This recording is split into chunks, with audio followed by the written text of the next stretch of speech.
ప్రతి పిల్లవాడికి నాణ్యమైనటువంటి చదువు అందించాలంటే, ఈ రాష్ట్రంలో ఉన్నటువంటి ప్రతి పేద పిల్లవాడికి ఇంగ్లీష్ మీడియం అందించాలి అంటే, ఈ రాష్ట్రంలో ఉన్నటువంటి ప్రభుత్వ విద్యాలయాల్లో చదువుకునేటటువంటి పిల్లలకి అంతర్జాతీయ స్థాయి విద్య అందించాలంటే మనందరం కూడా సిద్ధం కావాలి అని నేనైతే అభిప్రాయపడతా ఉన్నాను. నేను ఈ రాష్ట్రంలో ఉన్నటువంటి ప్రతి రైతుకి కూడా మంచి జరగాలి అంటే, ఈ రాష్ట్రంలో ఉన్నటువంటి రైతు గౌరవంగా వ్యవసాయం చేసుకోవాలి అంటే, ఈ రాష్ట్రంలో ఉన్నటువంటి రైతు ఇంటి వద్దకే విత్తనాలు వెళ్ళాలి అంటే, ఎరువులు వెళ్ళాలి అంటే, ఇంటి వద్దనే తన వ్యవసాయాన్ని అమ్ముకోవాలి అంటే మనందరం కూడా సిద్ధం కావాలని నేనైతే అభిప్రాయపడతా ఉన్నాను. నేను మరి ఈ రాష్ట్రంలో ఉన్నటువంటి పేదవాడు ఎవరి దగ్గర తల వంచకుండా, మరి ముఖ్యంగా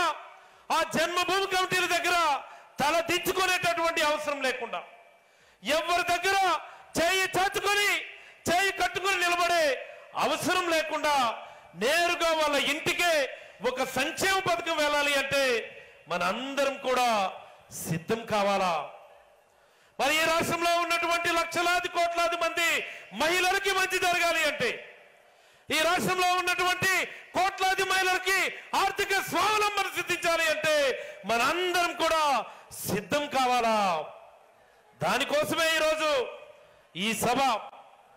మరి ఒక్కసారి మీరు అందరూ తల పైకెత్తి చూస్తే ఇదే మన జెండా అని మన సిద్ధం కావాలా? ఇదే మన జగనన్న జెండా అని సిద్ధం కావాలా? ప్రతి సైనికుడు కూడా, ప్రతి వైఎస్ఆర్ కుటుంబ సభ్యుడు కూడా, ప్రతి జగనన్న శ్రేయోభిలాష్ కూడా సైన్యమై కదలాలి, మనం సమరమై కదలాలి, మనం సిద్ధ